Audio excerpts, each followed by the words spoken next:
You're listening to Boomers Today with your host, Frank Sampson.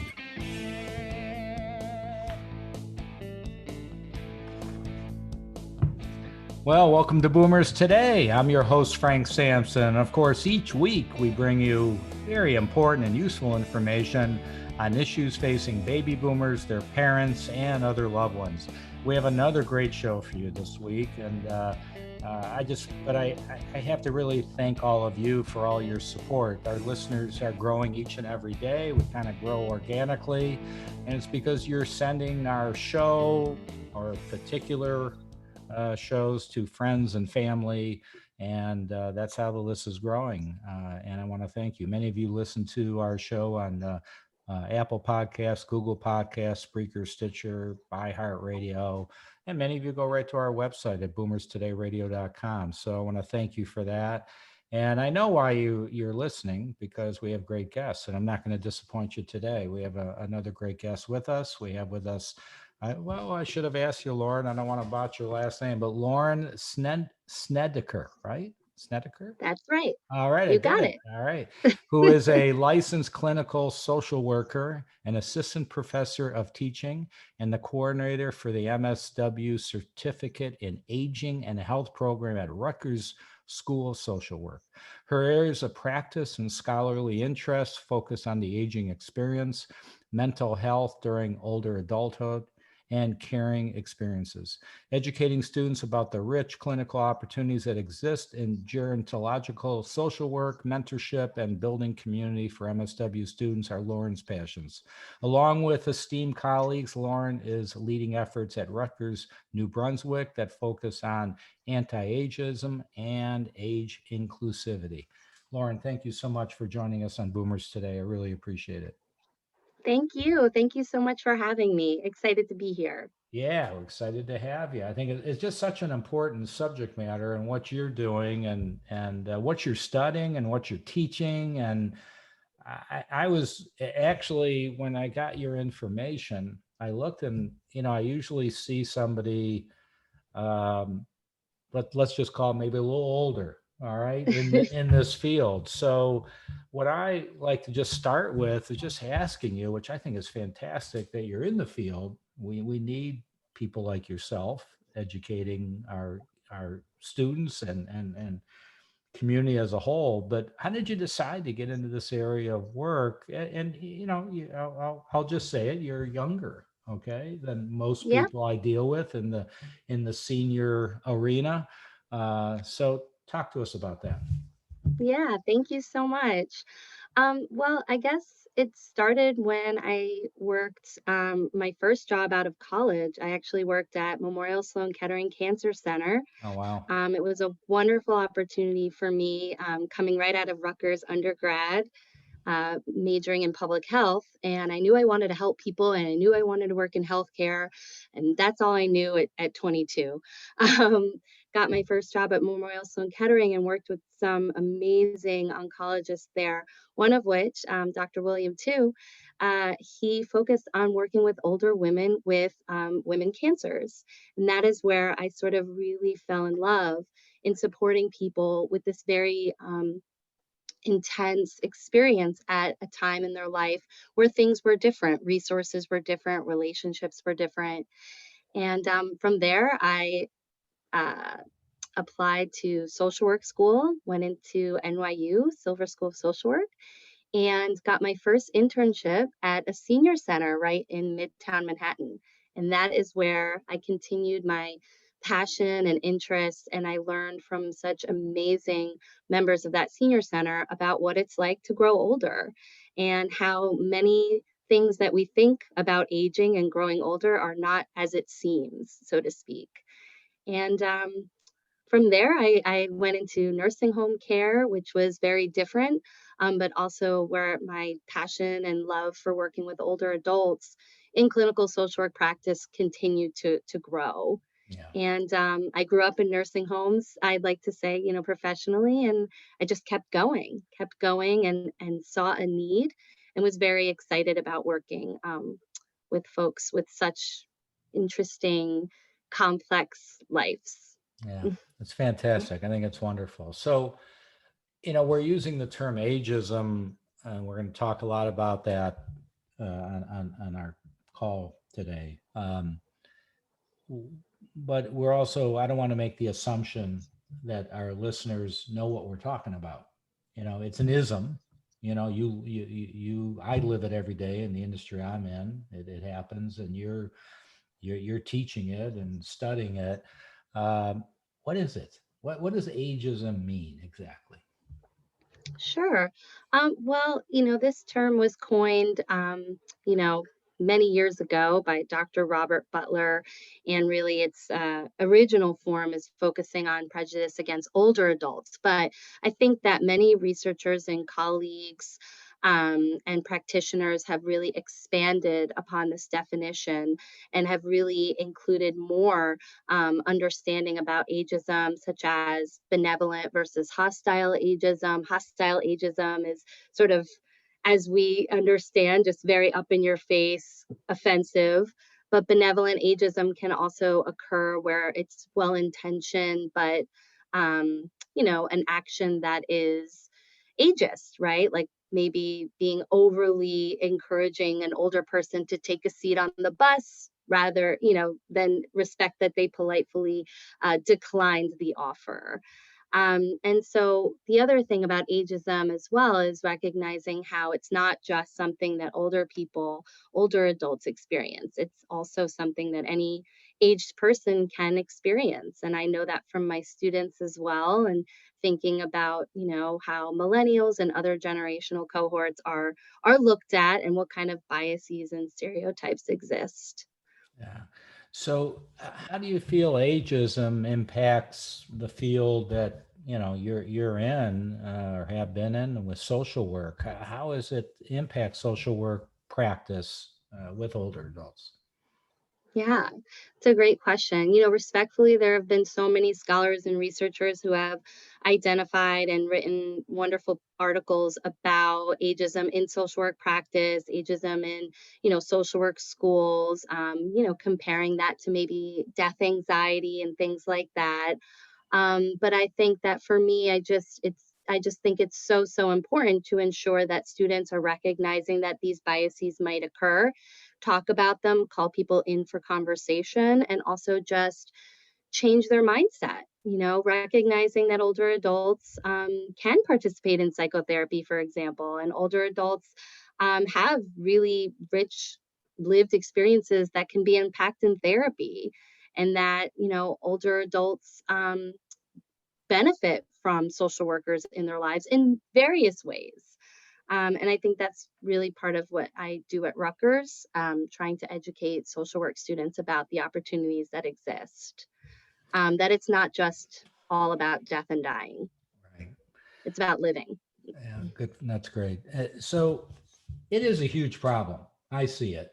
Okay, in our society, and I guess if I ask the question, how do we improve it? I think the answer, everybody's got to do their part in a sense, but that's not so easy.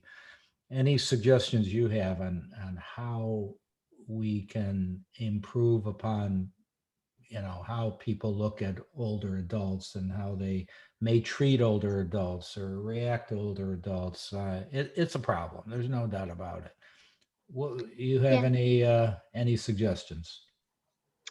Yeah, I mean, I think that, well, AARP just put out a wonderful guide actually for the holidays that was encouraging people to have conversations about different generations. And I think that's such a great idea to take advantage of times when you're with different generations, from different family members, friends, et cetera, and having conversations and opening up those doors to reminisce together and identify different similarities and differences. I'm always fascinated to hear about, for example, motherhood. I'm a mom, and it's interesting to hear about my mom's experiences, my grandmother's experiences, and so forth with childcare and things like that. I also think that, as a faculty member, part of what my role is in the work that I'm doing is ensuring that discussions about ageism are not just in classes where we'd expect them to be, right? So part of the research that I'm co-leading with wonderful colleagues at Rutgers, Dr. Tracy Davis from the School of Health Professions, is focusing on how, and if we can, and we should be, of course, in infusing more discussions about ageism and lessons about ageism in classes like in the journalism school and the School of Communications, the School of Design, right? Because we know that media outlets also are a really big place for some changing to happen. It's a really great opportunity to maybe think about how we're, even the pictures that we're featuring, the characters that we're writing about, are we ensuring that it's respectful and not stereotypical and hurtful, quite Right, honestly. right. So, are you seeing that? I mean, it's great that Rutgers has this program. Are you seeing more and more universities around the country uh, setting up similar programs like this? Yeah, for sure. I mean, many schools and programs and universities are already taking, great efforts on to look at age inclusivity. And there's also through the Gerontological Society of America, there's something called Age Friendly University, which is something that Rutgers actually we're hoping to gain that designation. And there's principles involved that your school would sign on to, but it's another wonderful effort to ensure, that education is included on ageism and that institutions that have, big presence can help lead the work. Gotcha. What recommendation for those that on the call and they have maybe businesses they either own or are key players at various companies.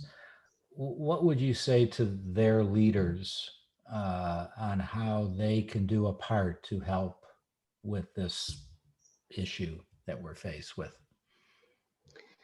Well, I think that it's important to think about policies that exist that could be ageist or that could not be recognizing older workers in the company. I also think that it's really important to look at, caregiving and policies on caregiving. So many adults are sandwich caregivers, so they're taking care of young children and older family members or sicker family members. Some are just caregiving for other relatives, family, and friends. And I think that's also a really great way to think about inclusivity and also recognizing that many people over the age of 55, 60 are providing care or support to someone else in their life. And so I think starting there is a really good idea. I know even for our staff here at Rutgers, I did a talk on caregiving and it was wonderful. It was great to just have a space to acknowledge this other part of ourselves beyond our work identity that exists and that intersects with Right. our job.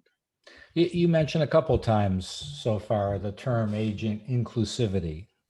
Talk to us a little bit more about that, so our listeners and myself. I know we talked about it a little bit earlier, but understand that terminology.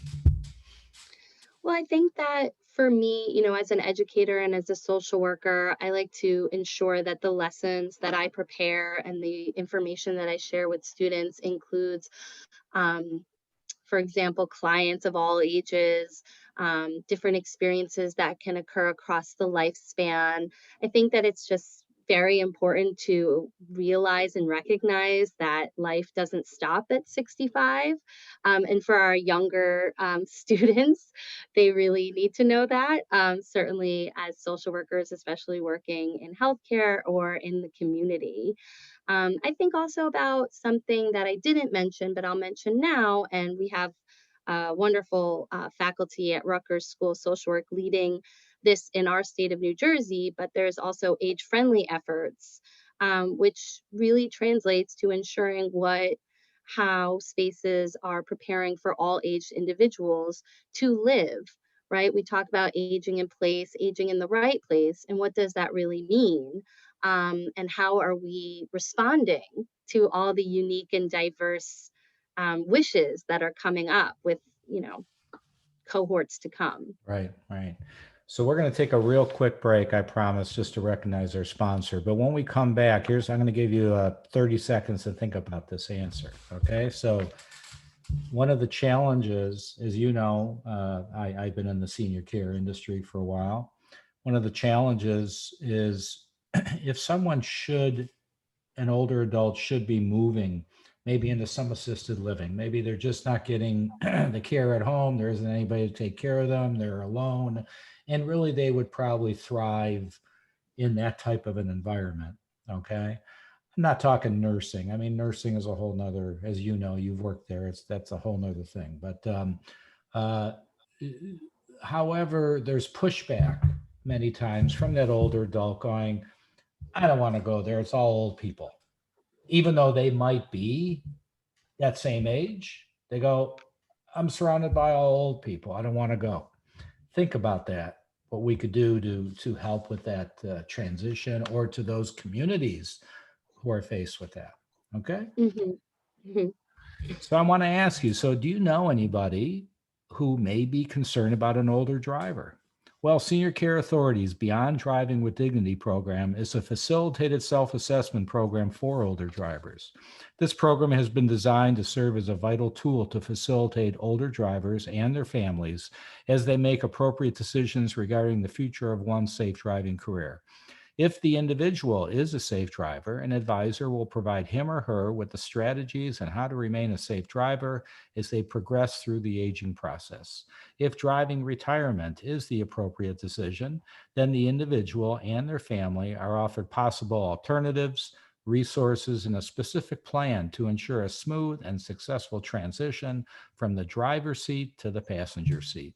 So to learn more, you can go to www.beyonddrivingwithdignity.com, or you could call 877-907-8841 to connect with a Senior Care Authority advisor in your area. We're back with Lauren Snedeker, who is a licensed clinical social worker, and I'll say it, she's a kind of a specialist on aging and ageism and what's going on in our world with that subject matter. So I'm going to come back to you before we get to the question I was going to bring up. Lauren, maybe you could just share with our listeners if they want to learn more about what you're doing and what Rutgers is doing and the program. It's commercial time. Go ahead and share whatever you would like. Thank you so much, Frank. Well, I would suggest just checking out Rutgers School of Social Work's website. And you can find my email there, my faculty page, and the certificate in aging and health. If any of your listeners are interested in um, getting their license or getting their social work degree, they can check out our program. They can also check out, publications and things that I'm doing on that same site. Okay, great, great. Mhm. So let's go back, and maybe I'll ask it again in case somebody just joined in.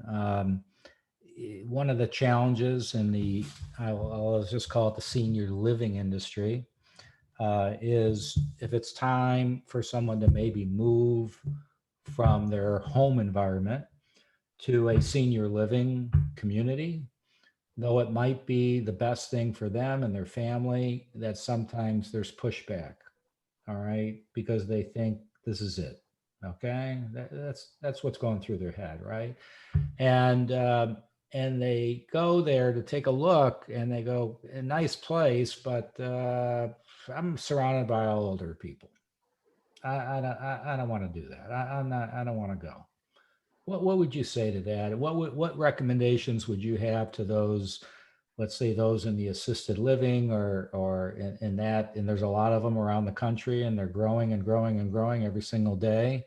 Uh, what recommendations do you have to the family? What recommendations do you have to those communities that are dealing with that issue? Yeah, it's a great question and something that comes up a lot for social workers, both that are working in those facilities or those that are helping the families and the individual adjust to that transition. I would say, my first thought goes to the families and those involved in helping the person make that transition. And I think it's just incredibly important to recognize and give grace to the person and what they're feeling in that moment. Um, they are scared. They are about to embark on a major life change, a major turning point in where they are. And they're seeing people, potentially who are not the same as them in terms of needs. And so that gets tricky and that gets challenging. But I think that all too often, well-intended families are, kind of at the end of their rope and they're feeling a little less maybe empathetic at that moment. So I think empathy is everything in that moment. I think that it's another, you know, thought about how ageism is so pervasive, right? Because even older people may feel, It's almost like reverse ageism, right? I mean, yeah, like, in a little bit of a way, like, yeah, gosh, and I know my grandmother said this too, that she didn't wanna, go certain places or do certain things because there were older people there, and she's in her 80s. right, And, so it's sort of like helping folks kind of but in the example you gave, it's sort of helping folks kind of come to acceptance for where they are, providing lots of support. I think assisted living facilities and other care settings can offer, social work support, counseling, giving an opportunity and a safe space for the individual to reflect and not be happy with this decision. I mean, I think it's also important as a social worker, I want to know how much of the decision was in their hands. That can be really complicated as well. And just sort of allowing for time to go by and recognizing that they may not ever really be happy to be somewhere that is not their own home. But how can we make this feel slightly like their home? Can we change the style of the room, the decor? Is it really loud or is it comfortable? Does it feel like an institution? Are the folks that are working there supported so that they can support the individual or the family member? And just what's sort of like the overall vibes of where this place is, right? Like if it's comfortable and are they getting to know the folks that are living there? Those are all things that I would encourage family members to think about, individuals to think about, and also for folks who are working in these settings to kind of be inspired by. Because if folks who are living in these spaces are happy, then everybody's happy in some right, way, right? I right, hope. right. I've seen communities that really involve local schools. Right. I'm talking, younger people that even from high schools, or that come visit. And Hmm. some of them have put together programs where those younger people are visiting and taking time with the residents there, almost like a reverse mentorship, I'll call it. Right. You hear about Hmm. mentoring programs of adults that work with children that maybe are, you know, parents, there's challenges, let's just put it that way, and they become, mentors. I know it's real big in our area here where I am, but this is almost like a reverse mentorship where you have a younger person really spending time with an older adult. Have you seen programs like that? And what do you think about it? Oh, yes, absolutely. In fact, some of our social work students have like developed programs like that in settings that they've worked in. I think intergenerational programs are amazing. They offer so much to the individuals. They create such secure bonds and just happiness amongst those who are involved in participating. And I think that we should continue to think strategically about how we can be planning for more of that in different spaces. Interestingly enough, my son's daycare is right next to an assisted living facility, and we trick or treat there. We did holidays there, and it's just so beautiful. I mean, I think also for families who might not have grandparents, they could kind of create that experience for their kids and also show how everyone is valuable at all ages, right? Yeah, That's also something that I think comes from that experience. yeah. So I want to give you the opportunity to talk about anything relative to your research that you haven't already discussed. You're leading the Rutgers. You're a leader on ageism and content of your courses, anything that you like to share with us on the great things you're doing there.